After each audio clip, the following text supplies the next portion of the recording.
যখন আমি শহরে আসলাম তখন আমার খালার বাড়িতে থাকতে হয়েছিল। আমার খালাতো বোন, যে আমার থেকে বয়সে ছোট, তার সঙ্গে একই ঘরে থাকতাম। প্রতিদিন যখন কাজ থেকে ক্লান্ত হয়ে এসে আমি আমার বিছানায় শুয়ে পড়তাম, আর সে আমার পাশে ঘুমাতো। সেই রাতে বাড়ি ফিরতে একটু দেরি হয়ে গিয়েছিল। বাড়িতে ঢুকে বিছানায় গিয়ে শুয়ে পড়লাম, চোখ বন্ধ করে বিশ্রাম নিচ্ছিলাম। কিছুক্ষণ পর সে এসে আমার পাশে বসল, নিঃশব্দে মাথায় হাত বুলিয়ে দিল। তারপর ধীরে ধীরে আমার পায়ের কাছে বসে শান্তভাবে পা ম্যাসাজ করতে লাগল। সে আমাকে বলল, যতক্ষণ না তুমি পুরোপুরি আরাম পাচ্ছ, আমি তোমার পাশে আছি। এই বলে সে আমার পা ম্যাসাজ করতে থাকল। তারপর সেদিন সকালে পূজা আর আমি দুজনেই বাড়িতে ছিলাম। পূজা হেসে আমার দিকে এগিয়ে এসে বলল, ভাইয়া, যদি কিছু প্রয়োজন হয় তবে নির্দ্বিধায় জানাতে পারো। সে আমার সামনে এসে দাঁড়ালো এবং আন্তরিকভাবে হাত বাড়িয়ে দিল। তার এই আচরণে আমি কিছুটা অবাক হলাম, যেন তার মধ্যে নতুন এক ধরনের আত্মবিশ্বাস ফুটে উঠেছে। এরপর সে আমার হাত ধরে আলতো করে তার কাঁধের কাছে নিয়ে গিয়ে বলল, যা ইচ্ছে করতে পারো, তবে আমাকেও কিছু সাহায্য করতে হবে। এই কথা বলে আমার খালাতো বোন দেখতে অনেক সুন্দর ছিল। তার চলাফেরা, আচার আচরণ আমাকে মুগ্ধ করত। তার গায়ের রং ছিল ফর্সা। শহরে থাকার কারণে সে সবসময় ছোট পোশাক পরে থাকত। এই পোশাকে তাকে অসাধারণ লাগত, কিন্তু সে আমার সাথে এমন কিছু করবে সেটা আমি ভাবতে পারিনি। বন্ধুরা, আজকের গল্পটা অনেক বেশি স্পেশাল হতে চলছে। আশা করছি তোমাদের ভালো লাগবে, তাই কেউ মিস করো না। গল্পটি ভালো লাগলে দয়া করে ভিডিওটি লাইক, শেয়ার এবং চ্যানেলটি সাবস্ক্রাইব করো। নাম আমার কুনাল। যে ঘরে আমি থাকছিলাম, প্রথমে ভেবেছিলাম সেই মেয়েটি বয়সে বেশ ছোট হবে, কিন্তু পরে বুঝলাম তেমন নয়। আমি কাজের প্রয়োজনে শহরে এসেছিলাম এবং খালুর বাড়িতে থাকছিলাম, কারণ মা চাইছিল না যে আমি অন্য কোনো জায়গায় থাকি। মা বলেছিলেন, শহরে তো তোমার খালুর বাড়ি আছে, সেখানে থাকাই ভালো। শহরে এসে একটি ভালো বেতনের চাকরি পেয়েছিলাম। যখন খালুর বাড়িতে পৌঁছালাম, দেখি বাড়িটি বেশ ছোট। আমাদের গ্রামে বড় বাড়িতে থাকতাম, আর এখন শহরে এই ছোট্ট বাড়িতেই থাকতে হবে। এই বাড়িতে একটি ছোট রান্নাঘর, একটি বেডরুম এবং একটি ছোট হল রুম ছিল। বাড়িতে খালু, খালা আর তাদের মেয়ে থাকত। খালু গ্রামের সবার কাছে বলতেন যে শহরে তার বড় বাড়ি আছে। তাদের মেয়ে পূজা এখন 18 বছর বয়সে পড়েছে। পূজাকে নিয়ে আমার কিছুই জানা ছিল না। যখন সে আমার জন্য এক গ্লাস পানি নিয়ে এলো, আমি অবাক হয়ে দেখলাম। শেষবার যখন দেখেছিলাম তখন সে মাত্র 9 বছরের ছিল। এখন সে অনেক বড় হয়ে আরও সুন্দর হয়ে উঠেছে। আমি পানি খেলাম, এরপর খালা আমার জন্য কিছু নাশতা নিয়ে এলেন।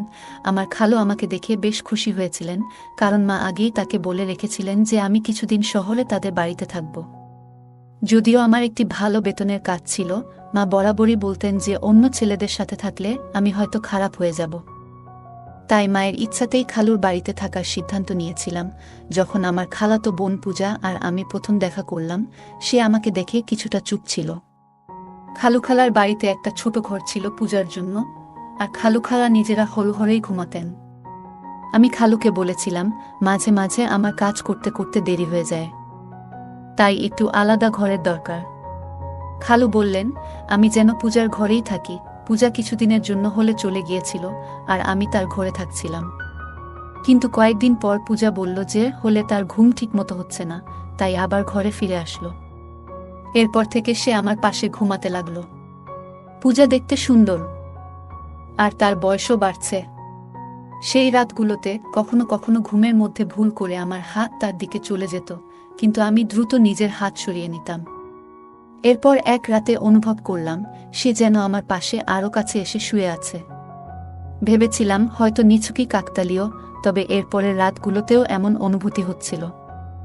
খালুর বাড়িতে থাকতে থাকতে 20 দিন পার হয়ে গেছে, আর এই সময় পূজা আমার অনেক কাছের মানুষ হয়ে উঠেছে। আমরা মাঝে মাঝে অনেক রাত পর্যন্ত জেগে গল্প করতাম। আমরা বিভিন্ন বিষয় নিয়ে গল্প করতাম। আমার বিষয়ে জানার তার ভীষণ আগ্রহ ছিল, যা আমাকে বারবার ভাবিয়ে তুলছিল। সে সবসময় আমার কাছাকাছি থাকতে চাইত।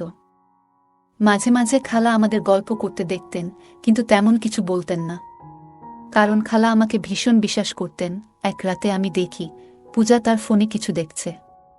কৌতূহলবশত আমি তার ফোনে উকি দিতে গিয়েছিলাম, কিন্তু সে সঙ্গে সঙ্গে ফোন বন্ধ করে দিল। তখন আমি তাকে মজা করে ফোনটি দিতে বললাম, কিন্তু সে ফোন না দেওয়ার জন্য অনুরোধ করল। আমি কিছু না বলে একদিকে ফিরে শুয়ে পড়লাম, কিন্তু কিছুক্ষণ পরে তাকে দেখি ঘুমিয়ে আছে। পূজার ফোনটি তার মাথার পাশে রাখা ছিল, তাই আমি আস্তে করে ফোনটি হাতে নেওয়ার চেষ্টা করলাম। সেই সময় পূজা পাশ ফিরল, আর আমার হাত তার উপর হালকা করে পড়ে গেল। আমি দেখি তার মুখে একটা মৃদু হাসি, যা দেখে বুঝতে পারলাম সে আসলে ঘুমায়নি। তাড়াতাড়ি ফোনটি হাতে নিয়ে খুলতে গিয়েছিলাম, কিন্তু ফোনটি লক ছিল। পূজা তখন হাসছিল, বুঝলাম হয়তো সে আগে থেকেই সব জানত। কিছুক্ষণ পর আমি চুপচাপ ঘুমিয়ে পড়লাম। এরপর কিছুদিন কেটে গেল, আর আমার মাসের বেতনও এসে গেল। খালুর বাড়িকে নিজের বাড়ির মতোই মনে করে পূজার জন্য একটি নতুন পোশাক, খালুর জন্য ফর্মাল পোশাক, আর খালার জন্য একটি সুন্দর শাড়ি কিনে বাড়ি ফিরলাম। আমি পূজার জন্য কিছু জিনিস কিনে নিয়ে আসলাম, যা দেখে খালা খুব খুশি হলেন।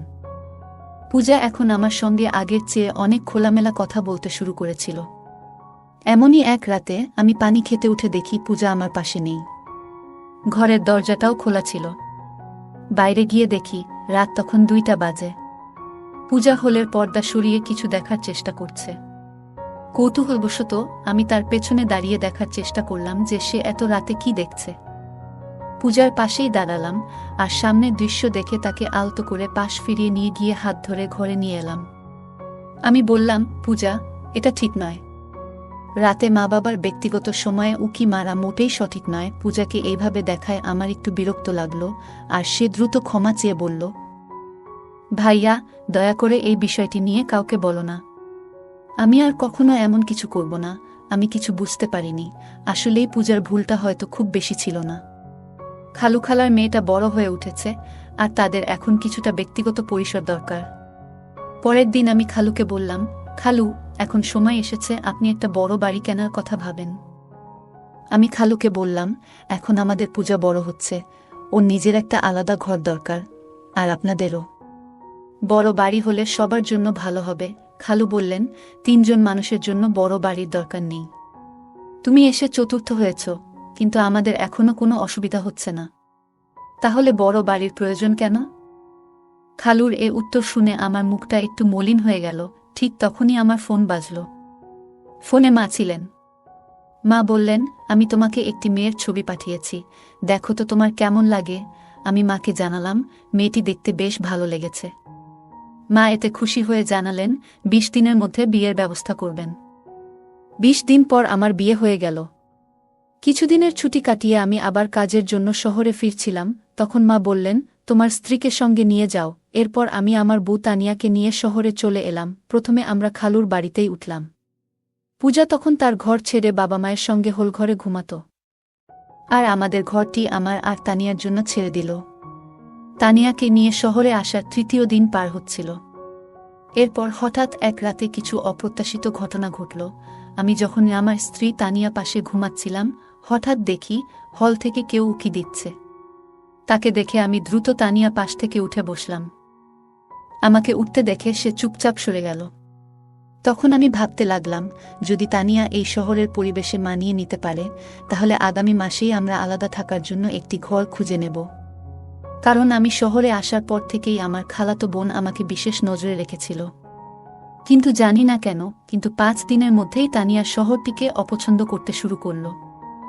সে বলল, আমি এখানে বেশি দিন থাকতে পারবো না। গ্রামে থাকার অভ্যাস আছে আমার। এখানের পানি, এখানের বাতাস, কিছুই আমার ভালো লাগছে না। হঠাৎ করেই তানিয়ার শরীর খারাপ হতে লাগল। অনেকদিন ধরে শহরের পানিতে আমার কোনো সমস্যা হয়নি, কিন্তু তানিয়ার শারীরিক অবস্থা খারাপ হতে শুরু করল। তাই সে গ্রামে ফিরে যেতে চাইল, আর আমি তার শারীরিক অবস্থার কথা ভেবে তাকে গ্রামে পাঠিয়ে দিলাম। এরপর আমি খালুর বাড়িতে একাই থাকতে শুরু করলাম। তানিয়ার প্রতি আমার যতটা ভালোবাসা থাকার কথা ছিল, ঠিক ততটা যেন অনুভব করছিলাম না। তার ছবি দেখে যেমন ভেবেছিলাম, বাস্তবে তেমনটা ছিল না। বিয়ের সময় তাকে দেখেছিলাম খুবই আকর্ষণীয়, কিন্তু বিয়ের পর মেকআপ ছাড়া দেখলে তাকে কিছুটা আলাদা লাগত। আমার স্বপ্নের মতো ছিল না, তবে সে অনেক ভালো এবং নির্ভরযোগ্য, তাই ওর সঙ্গে জীবন কাটানোর সিদ্ধান্ত নিলাম। তানিয়া গ্রামে চলে যাওয়ায় আমার জন্য পরিস্থিতি একটু স্বাভাবিক হয়ে গেল। আমি শহরে কাজ করছিলাম, আর একা থাকার জন্য আলাদা খরচ করার প্রয়োজন মনে করিনি। মায়ের ইচ্ছাতেই খালুর বাড়িতে থেকে যেতেই মনে হলো ভালো। তানিয়া যাওয়ার পর 3 দিনের ছুটি নিয়ে বিশ্রাম নিলাম, কারণ কাজের চাপে বেশ ক্লান্ত হয়ে পড়েছিলাম। ছুটির দিন সকালে খালু তার কাজে বেরিয়ে গেলেন, আর খালাও প্রতিদিনের মতো তার অফিসে চলে গেলেন। সেদিন সকালে পূজা আর আমি দুজনেই বাড়িতে ছিলাম। নাস্তা করার পর আমি আমার ল্যাপটপ নিতে শোবার ঘরে যাচ্ছিলাম। ঘরের দরজায় কোনো কপাট ছিল না, তাই দরজা সবসময় একটু খোলা থাকত। সেদিন আমি খোলা দরজার ফাঁক দিয়ে দেখলাম পূজা নিজের পোশাক পরিবর্তন করছে। তার উজ্জ্বল গায়ের রং দেখে কিছুক্ষণের জন্য আমার দৃষ্টি আটকে গেল। তখন ভাবলাম, কোথায় আমার শ্যামলা তানিয়া বউ আর কোথায় এই পূজা? দুজনের মধ্যে যেন একেবারেই মিল নেই। এতদিন পূজা আমার আশেপাশেই ছিল, কিন্তু কখনো তাকে এভাবে দেখিনি। তার উজ্জ্বল গায়ের রং দেখে এক মুহূর্তের জন্য মনে হলো ভাগ্য যেন আমার সঙ্গে একটু খেলা করছে। তারপর তার কালো লম্বা চুলের দিকে তাকালাম, যা আমার মনে এক অদ্ভুত সাড়া জাগিয়ে তুলল। কিছুক্ষণ পর আমি যখন ঘর থেকে বের হলাম, তখনও তাকে দেখছিলাম, আর মনে হচ্ছিল সে সত্যিই অসাধারণ সুন্দর। খালা সাধারণ মধ্যবিত্ত হলেও পূজার সৌন্দর্য যেন তাকে আরও আকর্ষণীয় করে তুলেছিল। সেদিন রাতে পূজা আমার ঘরে এসে বলল, ভাবি তো গ্রামে চলে গেছেন, এখন আমি আবার আমার ঘরে শান্তিতে শুতে পারব। সে আর হোল ঘরে শুতে চায়নি, তাই আমি তাকে আগের মতো আমার ঘরেই শোয়ার অনুমতি দিলাম। সেই রাতে ঘরে অন্ধকার ছিল, আর কিছুক্ষণ পর আমি শুনলাম কারো পায়ের শব্দ। ঘরের আলো জ্বালিয়ে দেখি পূজা তার আলমারির পোশাকের কাছে দাঁড়িয়ে আছে।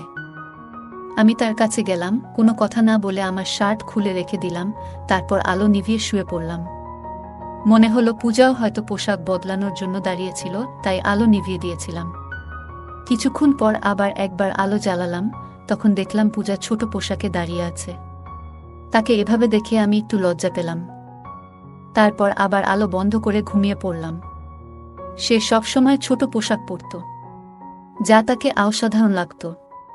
পরের দিনও আমার ছুটি ছিল, কারণ আমার পুরো 3 দিনের ছুটি ছিল। তখন আমার এক বন্ধু প্রস্তাব দিল, চলো আজ কোথাও ঘুরতে যাই। দুপুরে আমরা বের হলাম, আর তখনই একটি দামি ক্যাফেতে পূজাকে বসে থাকতে দেখলাম। তার বন্ধুরা বেশ অভিজাত সাজে বসেছিল, আর পূজা অন্য ধরনের পোশাক পরেছিল। এরপর আমি উঠে গিয়ে পূজার সাথে দেখা করলাম এবং জিজ্ঞাসা করলাম, এটা কি হচ্ছে? সে আমাকে তার এক বন্ধু থেকে আলাদা করে নিয়ে বলল, কুনাল, আমি আজ রাতে তোমার সব প্রশ্নের উত্তর দেব। তুমি এখন এখানে থেকে চলে যাও, প্লিজ। আর হ্যাঁ, আমি না বলা পর্যন্ত চুপ থাকো। এরপর রাতে খালা ঘুমিয়ে যাওয়ার পর আমি পূজার কাছে গেলাম এবং জিজ্ঞাসা করলাম, আচ্ছা এখন বলো। পূজা বলল, এটা হলো উচ্চমানের জীবনের কিছু অংশ। কেন? আমি কি এভাবে থাকতে পারি না? পূজা 18 বছরের একটি মেয়ে হলেও তার কথাবার্তা ও আচরণে এক ধরনের পরিবর্তন লক্ষ্য করলাম। কথা বলতে বলতে সে আমার আরও কাছে চলে আসে। আমার বিয়ের পর থেকে আমি অনুভব করেছি যে এক নারীর সঙ্গ কতটা বিশেষ, আর পূজাকে কাছে পেয়ে আমি যেন একটু বিভ্রান্ত হয়ে পড়লাম। তবে নিজেকে সামলে নিয়ে আমি তাকে কিছুটা দূরে সরিয়ে দিলাম। সেদিন রাতে আমি তাকে দূরে রেখেই শুয়ে পড়লাম এবং সকালে উঠার আগেই ঘর থেকে বেরিয়ে গেলাম। আমি বসার ঘরে বসে সকালে নাস্তা করছিলাম, তখন দেখলাম পূজা একটু অস্বাভাবিকভাবে হাঁটছে। বুঝতে পারছিলাম না কেন সে এমনভাবে হাঁটছে। মনে হলো হয়তো তার পায়ে কিছু হয়েছে। যখন খালা পূজাকে এভাবে হাঁটতে দেখলেন, তিনি জিজ্ঞাসা করলেন, পূজা, তুমি এমনভাবে হাঁটছ কেন?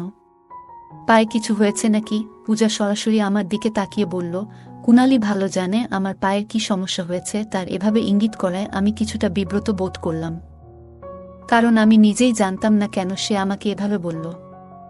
এরপর আমি খালাকে বুঝিয়ে বললাম যে রাতে শুতে গিয়ে পূজার পা হয়তো বিছানার কোণে লেগে গিয়েছিল। পূজা সকাল থেকে আমাকে খুব অদ্ভুত দৃষ্টিতে দেখছিল।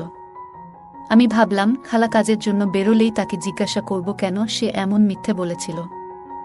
সে তখন বলল, আজ তো শুধু মায়ের সামনে এমন হাঁটছিলাম, কাল বাবার সামনেও একইভাবে হাঁটব। আমি আরও অনেক কিছু করতে পারি, যদি তুমি আমাকে আমার ইচ্ছামতো কিছু না দাও। আমি পূজাকে বললাম, যখন তোমার এমন কিছু প্রয়োজন নেই, তখন কিভাবে তোমায় আমি কিছু দিতে পারি? পূজা আমার দিকে এগিয়ে এসে হেসে বলল, যা প্রয়োজন তা চাইলেই নিতে পারো। সে আমার সামনে দাঁড়িয়ে হাত বাড়িয়ে দিল। তার আচরণে আমি একটু অবাক হলাম। এরপর সে আমার হাত ধরে আলতো করে তার কাঁধের কাছে নিয়ে গেল এবং বলল, তোমার যা ইচ্ছা করতে পারো, তবে আমাকে কিছু সাহায্য করতে হবে। হঠাৎ মনে পড়ল, হয়তো গত রাতে পূজা আমার কাছ থেকে কিছু আর্থিক সাহায্য নিতে চেয়েছিল, কিন্তু আমি তখন কিছু বলিনি। এখন তার কথায় মনে হলো সে আসলেই কিছু সহযোগিতা চাচ্ছে। আমি শান্তভাবে বললাম, এভাবে চাওয়াটা ঠিক নয়, কিন্তু সে আমার কথা শুনতে আগ্রহী নয় বলে মনে হলো এবং পুনরায় আমার দিকে হাত বাড়ালো। পূজা বলল, এখন আমাদের মাঝে আর কেউ নেই, তুমি যা চাও নিতে পারো। সে কথা বলছিল, তখন হঠাৎ দরজায় খালা এসে হাজির। খালা বললেন, পূজা, এসব কি করছো? পূজা বলল, আমি কি কিছু ভুল করছি? আমি চাই ভালোভাবে বাঁচতে, তাই যা প্রয়োজন সেটাই করছি। আপনি কি আপনার ম্যানেজারের সাথে এমন কিছু করেন না এবং তাতে টাকা নেন না? আমি সবই দেখেছি। আমিও চাই এই বাড়িতে নিজের উপার্জনের পথ খুঁজে নিতে। তাই এতে ভুল কি? খালা পূজার কথায় চিৎকার করে বললেন, তুমি একদম বোকা। বড়দের সাথে কিভাবে কথা বলতে হয় সেটুকুও জানো না। খালা পূজার মুখ বন্ধ করার জন্য তার দিকে এগিয়ে আসছিলেন, তখন আমি তাকে থামালাম। আমি খালাকে জিজ্ঞাসা করলাম, পূজা যা বলছে সেটা কি সত্য? খালা মাথা নিচু করে চুপ থাকলেন, কিছু বলতে পারলেন না। তখন আমি বললাম, খালা, আপনি কি জানেন এসব দেখে পূজা কতটা প্রভাবিত হয়েছে?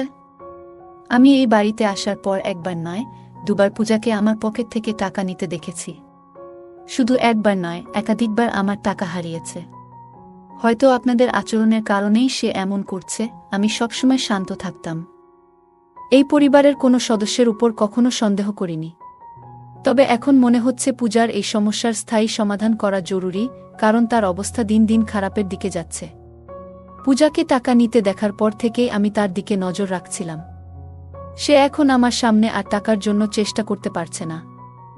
তবে জানতাম না সে এমন কোনো পথ বেছে নেবে। এবার সত্যিটা বলুন, খালু যখন বাইরে থাকেন তখন আপনারা দুজন কি করেন? আমার প্রশ্নে খালা কেঁদে ফেললেন এবং বললেন, দয়া করে শান্ত থাকো, আর তোমার খালুকে এসব কিছু বলো না। আমি একবার কোম্পানির এক সহকর্মীকে কাজে সাহায্য করতে গিয়েছিলাম। তারপর থেকে তার নজর আমার দিকে পড়ে এবং আমাদের মধ্যে সম্পর্ক তৈরি হয়। এই সম্পর্ক শুধুই টাকার কারণে। তোমার খালুর কাছে টাকা থাকলেও তিনি আমাদের ঠিকমতো খুশি রাখতে পারেন না, এমনকি নিজের প্রয়োজনেরও খেয়াল রাখেন না। তাই কোম্পানির ম্যানেজার থেকে যে অর্থ পাই তা দিয়ে আমি আর পূজার প্রয়োজন মেটাই। তোমার খালুর শহরে আরেকটি বড় বাড়ি আছে, তবে সেটি ভাড়া দিয়ে তিনি কিছু আয় করেন। খালা বললেন, তোমার খালুর সাশ্রয়ী মনোভাবের কারণে আমাদের এমন ছোট্ট একটি ঘরে মানিয়ে নিতে হয়েছে। এতে আমাদের জীবন কঠিন হয়ে উঠেছে, তবে এখন আমার ভুল বুঝতে পেরেছি। তারপর খালা পূজার দিকে তাকিয়ে বললেন, পূজা, আমাকে ক্ষমা করো। আমি আজ থেকে চাকরি আর ম্যানেজারের সাথে সম্পর্ক ছেড়ে দেব।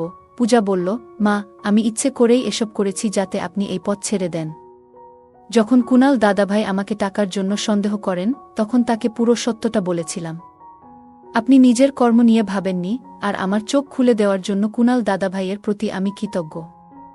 আজ আপনি যেমন নিজের ভুল বুঝলেন, আমিও আমার ভুল বুঝেছি পূজা, এবং আমি মিলে খালাকে তার ভুলের কথা মনে করিয়ে দিলাম। আমিও তাকে বোঝালাম এবং একটি ছোট্ট পরিকল্পনা সাজানোর পরামর্শ দিলাম। শেষমেশ খালা আমার কথা মেনে নিলেন এবং পূজাকে নিয়ে চিরদিনের জন্য তার নিজের বাড়ি চলে যাওয়ার সিদ্ধান্ত নিলেন। এরই মধ্যে খালু হঠাৎ একটি সিদ্ধান্ত নিলেন, ছোট বাড়িটি ছেড়ে শহরের বড় বাড়িতে স্থানান্তর করার। খালুর এই সিদ্ধান্ত শুনে খালা এবং পূজা দুজনেই খুশি হল এবং আমাকে ধন্যবাদ দিল। সেই দিন থেকেই খালু তার সাশ্রয়ের অভ্যাস অনেকটাই কমিয়ে আনলেন। আমিও জীবনের পথে মায়ের কাছ থেকে শিখেছি যে অর্থ বাঁচানো গুরুত্বপূর্ণ, তবে পরিবারের মানুষদের খুশি রাখাও সমান জরুরি।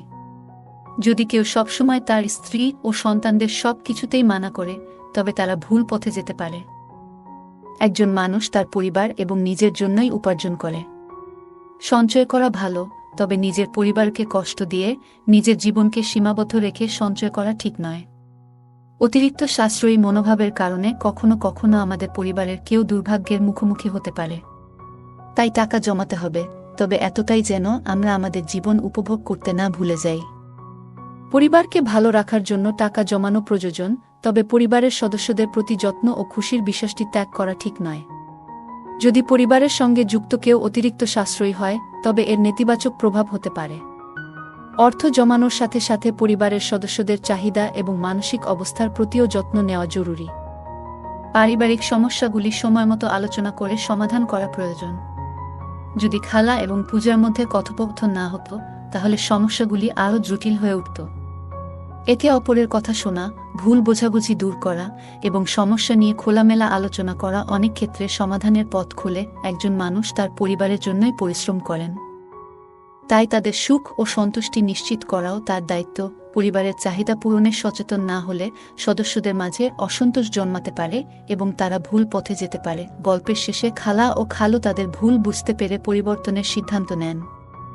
আমাদের জীবনেও অনেক সময় ভুল হতে পারে, তবে সেগুলো থেকে শিক্ষা নিয়ে সম্পর্কগুলো আরও মজবুত করে তুলতে হবে। গল্পটি আমাদের শেখায়, সমস্যাগ্রস্ত কাউকে সহানুভূতির সাথে বোঝানো এবং সঠিক পথে নিয়ে আসা একজন ভালো মানুষের বৈশিষ্ট্য। বন্ধুরা, যদি এই গল্পটি ভালো লেগে থাকে তাহলে দয়া করে ভিডিওটি লাইক করুন এবং আমাদের চ্যানেলটি সাবস্ক্রাইব করুন। পাশে থাকা বেল আইকনটি প্রেস করুন, যাতে করে আমরা যখনই নতুন ভিডিও আপলোড করি তার নোটিফিকেশন সবার আগে আপনার কাছে পৌঁছে যায়। ধন্যবাদ, দেখা হবে আমাদের পরবর্তী ভিডিওতে।